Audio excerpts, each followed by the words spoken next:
On today's episode, our player profile highlights a multi-sport athlete. Our spotlight shines a light on a Teacher of the Year and a closer look on music in our school. This and much more on PGTV.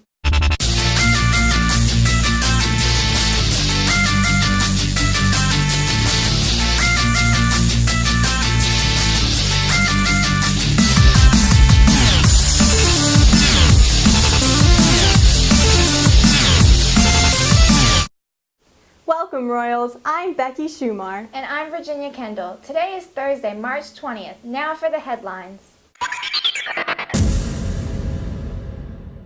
VCU Rams play their first game Friday in March Madness, the NCAA basketball tournament. You can watch the game on CBS at 7:27 p.m. Go Havoc! There is still no trace of the Malaysian airliner that went missing 11 days ago with 239 people on board. Conspiracies about the disappearance arise as the search for the plane continues. The Malaysian defense minister has not given up on hope of the chance that the plane may still be intact and the passengers may still be alive. Vladimir Putin declared the Crimean region of Ukraine part of Russia after a military takeover of the strategically important area. President Obama issued an executive order leveling new sanctions against Russia's 7 officials that he said contributed to the crisis in Ukraine. And now for our spotlight. When you wander through the halls of F-Wing, you hear music burst through the doors. Jacqueline Thomas, Mandy Cummings, Kaija Towns, and Brandon Vaughn, along with producer Jasmine Lackey, take us through those doors.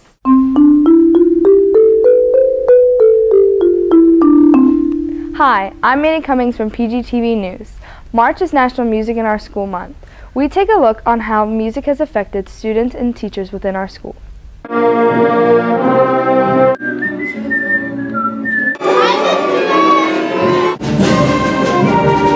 I'm a band teacher.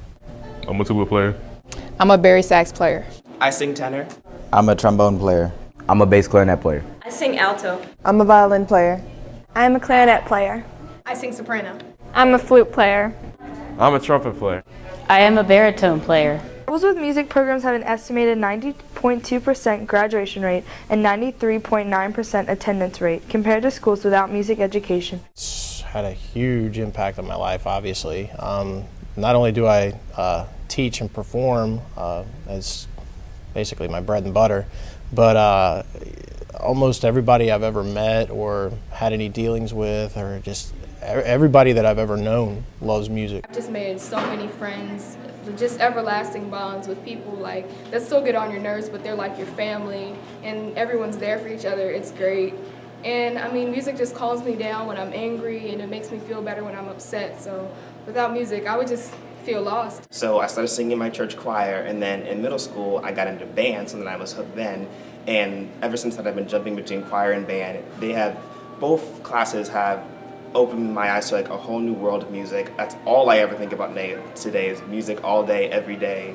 I don't know where I would be without it. I'd probably still be in the library. I tried to be a cheerleader, and I thought that was going to be my thing, but I had to choose between, and I chose choir, and the friends I've made have stuck with me the entire year, and I have friends from 4th grade that are still friends with me now, and it's great. Music has really opened doors for me. Only waiting for this moment to be free. Music has a way of inspiring and impacting people's lives.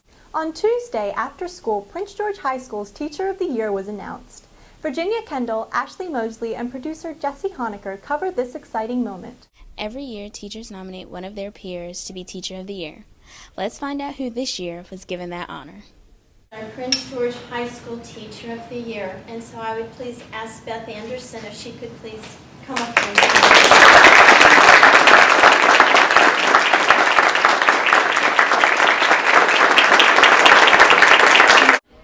Miss Anderson has been a teacher for 17 years and has spent 13 years of her career at PGHS. I really like Miss Anderson's teaching style. It's very different than a lot of other teachers that I've had in the past. She really likes to get into our piece of literature, which you wouldn't really understand that unless you were in our class, but she uses her diction and her tone to help us to learn and help us to get the complete understanding of the piece of work. She told us about some of the stuff that we were going to do as far as getting us ready for college and doing letters and stuff. So we've done a lot of essays.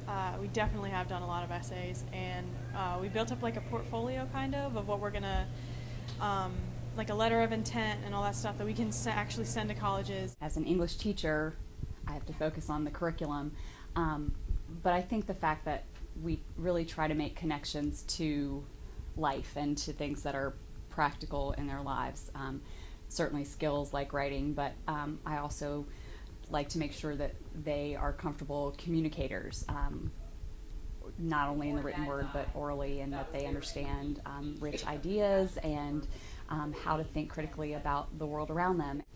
It makes me more aware of trying to be the best teacher that I can be and the best colleague I can be, and to really value and raise awareness about the value of the teaching profession. She's always really been there, even if I just needed to talk to somebody. Miss Anderson has always been there. I feel that, these new techniques that she's given us and these different elements of learning, that I will be able to do a lot better on my AP test and a lot better in college. So, who have a profound influence on our students, and you have been one of the most influential.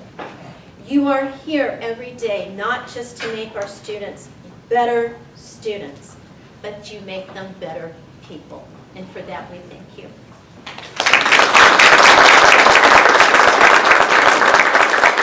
Congratulations, Ms. Anderson. From PGTV News, I'm Ashley Mosley. Congratulations, Mrs. Anderson. Tyler Bassett, Alexandria Woods, Brianna Evans, and producer Jaquan Moore bring us a public service announcement about self-esteem.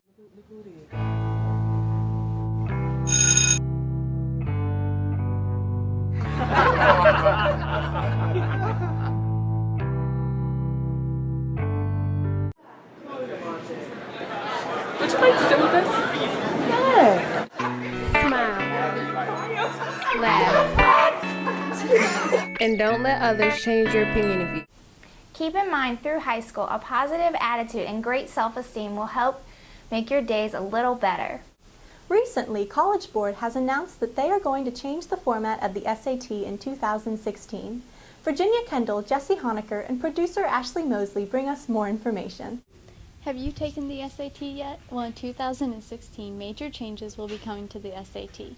Our question is, will they be for the better or for the worse? The last SAT revision was in November of 2009. Well, the College Board has just made some major changes in the SAT, and that were announced the latter part of last week. And the biggest changes are the fact that apparently there's not going to be any kind of a penalty at all for guessing. Herein his tires. He asked yes. The other big thing is that the essay portion of it, the so-called writing part of it, will now be optional. So they're just going to go to, it'll just be critical reading and a math section. Those kinds of changes will make it easier for, easier is not the correct word, will make it better and more effective for students because it will align with what English teachers are doing. The reading passages are going to be more similar to the ACT, which is to say there'll be some science-oriented passages, some passages that are dealing with history, some passages that are also English related passages, and high school students should be more familiar with the reading material. I think the change will be better for people that like history and science better, but worse for people that aren't that good at math without a calculator, just because a lot of times now we use calculators. But I think it's ultimately going to be easier just because education seems to be pushing towards easier, faster ways to do things. From PGTV News, I'm Jesse Honecker. I hope the changes work out for the best. Many students in Prince George manage the hard work of having a job and going to school. Kadira Brown, Leon Johnson, and Caitlin Brockwell, along with producer Jordan Nace, bring us more. I work at the Twig Shop, which is the gift shop at Southside. I started in November of last year, so I've been there for a few months. I check people out when they buy candy or gifts or whatever, and then when we get new stuff in, we have to put it in the system, and then put it out. Well, usually on the weeknights we're not too busy, so our boss lets us do our homework when there's nobody in there, so I have enough time. And then the nights that I'm not working, I just catch up from the nights that I am. Usually when I'm not at work, I'm with my family or my boyfriend. I don't work every day, so it's a good balance between when I do hang out with them and sometimes they can come visit. Sort of saving up for college, but I usually save my paychecks for my gas because it's really expensive. The office, it has its moments, but it's really fun overall. Basically, I answer phone calls, I greet the public, the students, just take messages. Since I'm just from 12:30 to 3:45, Monday through Friday, so when I'm sitting and having nothing to do, I just do all my homework. It's very easy. I see them all throughout the day. Yes, I'm saving up for college. It's actually really fun and it's really good because you don't have to worry about the whole, oh, I have to work on the weekends. You can just spend time with all your family and friends, and it's not a bad job. Working and going to school teaches students how to manage their time wisely. In school, students learn about women who make an impact on history, yet we don't learn about the women who make an impact on our everyday lives. Donald Chip and Sierra Stanley show us some influential women in our schools. We always seem to take the time to talk about Harriet Tubman, Susan B. Anthony, Rosa Parks. But what about the teachers in our school today, people? What about the teachers who gave up stuff for their family and even for you? So in this episode, let's take the time to see about the sacrifices that were made. I would say over the years, sacrifices that I've made for my family have been mostly time, because there was a 2-year period where I went to school, worked full-time, went to school to get my master's degree so that I could get this awesome job being the librarian at Prince George High School. Well, sacrifices that I've made for students, I've actually given students lunch money when I know they don't have it. I have given my time to stay after school to help students do research. In fact, there are a couple of students currently that I, especially seniors, that I really help because I want them to succeed. I want them to graduate, so I work with them getting sources and making sure that they do their research papers. What are some of the sacrifices I have made for my family? I don't consider them sacrifices. Sacrifices to me are things that you've had to do without. I've had to, or my family hasn't had to do without anything because of my career, or my chosen career as a woman. I've willingly given up things, but the things I have gained from that, or that my children have gained from that, are much more important than any time I would have spent selfishly with them alone. Probably I've inspired people that I don't know about. You don't know what impact you're having on students. I mean, sometimes people come back or they call years later. They say, "Oh, Ms. Romig, I realize now what you were trying to tell me, what you were trying to teach me." I would like to think I've been an inspiration to my children without ever encouraging or discouraging my daughter. She has actually chosen the same career path that I had. She intends to teach. I was a physical education teacher before I went into administration, and that's what she's studying to do. I don't know of any direct impact. I would like to think that I have, but other than, again, as I said, when we were talking about inspiration, students who have come back and who have thanked me for words of encouragement or words of wisdom or whatever that they've been able to take into their lives. I wanted to go to law school, but I decided to start a family first. So I decided not to pursue a career in law because, one, the cost of law school, and two, the amount of time I would have to spend away from my children. And so as a mother, I decided that that was more important. I coached recreational sports, mostly baseball and softball, and I got a lot of reward out of that. I don't have a lot of time for it anymore because I'm busy going to games to watch my kids play out there in high school. I also, through my church, spend Saturdays at Mission Ministries in Waverly, and we actually provide food and items for the needy in the area. It's always our prayer to inspire students. A few students over the years have asked me to write letters of recommendation. And in their information about themselves, they stated that the reason why they wanted to go into teaching was because I in some way had inspired them. I, of course, warned them they're not going to make any money, but I'm very proud of that someone would want to go into the teaching profession because they were inspired by me in the classroom. Some of them have said they were inspired to study history or politics because they enjoyed it so much from being in my class, and that I appreciate. I think the biggest thing is probably every year at graduation, at least one student will take the time to say thank you because I believed in them enough to push them, and they don't think that they could have accomplished that on their own if there hadn't been somebody that pushed them. And it's the sacrifices we make all year as teachers is worth that one student saying, thank you, because of you I accomplished this. And that's probably the biggest reward. It's not monetary, you can't measure it, you can't weigh it. My name is Donald Shipp for PGTV News. And remember, folks, you don't have to be famous to be remembered forever. All the work these women do for us should not go unnoticed. One of Prince George High School's students has recently entered and won an essay contest on inspiration. Pooja Panshaw and producer Sarah Diaz bring us more. Prince George High School student Hannah Collins was just recently honored by winning the PTA Reflections Competition in Literature. The PTA Reflections Competition is a national competition whose aim is to encourage students to explore and be involved in the arts. Today we talked to Hannah about her passion for the art. The competition that I entered was the Reflections competition. The theme was Believe, Dream, Inspire, and using that theme we were supposed to either draw a picture or write something that had something to do with the theme, and I chose short story. My short story, because the theme was Believe, Dream, Inspire, I was trying to think of something that could inspire others, and a lot of the times you think about like certain people stand out in your mind, like Martin Luther King Jr., people like that.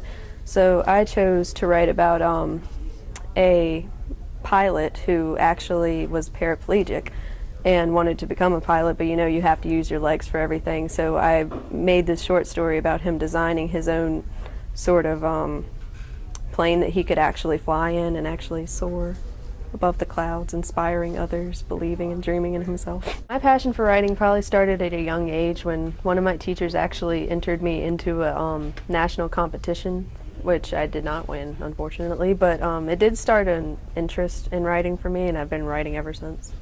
My favorite thing about writing is that you don't have to adhere to any rules that are basically set. Like if you want to create another universe, you can. If you want to like get away from everything, you can. You can do basically whatever you want. I am currently working on a writing blog, and what I do is basically I update the blog frequently with writing tips, info, and my own original creative works. Hannah will continue to enter competitions and aspires to one day become a recognized author. I'm Sarah Diaz with PGTV News. Congratulations, Hannah Collins. Keep up the good work. Despite the bad weather, spring sports have been doing their best to make this season a success. Jordan Nace brings us more in our 2-minute drill. Hi, I'm Jordan Nace, and this is your 2-minute drill. In spite of the unseasonable weather, spring sports are officially gearing up for their regular season. In soccer, the girls' varsity team is preparing to kick off their season next Thursday as they travel to face the Colonial Heights Colonials. The boys' soccer team scrimmaged Manchester last week and defeated the Lancers with a score of 5-1 with goals by seniors Darian Mealing and Cameron Smith. The boys' varsity soccer team faces LC Bird in their season opener on Monday, March 25th. Girls and boys varsity tennis teams both travel to Dinwiddie today to face the Generals if weather permits. All tennis matches will be away until any further notice. In softball, the varsity girls faced Lee Davis in a scrimmage last Friday, outscoring the Confederates 8-3. The girls begin their busy week this season with the season opener on Monday against Clover Hill at home. The boys varsity baseball team traveled to Newport News last Saturday and scrimmaged the Woodside Wolverines. They play their first game today against Benedictine at home. Finally, the outdoor track team has their first meet on Wednesday. Our player profile this week highlights Monte Bradshaw, a multi-sport athlete. Trevor Bembry, Ashton Allen, Corey Bridgman, and producer Isaiah Terrell bring us this story. Today we're going to take a look into one of our multi-talented athletes, Monte Bradshaw.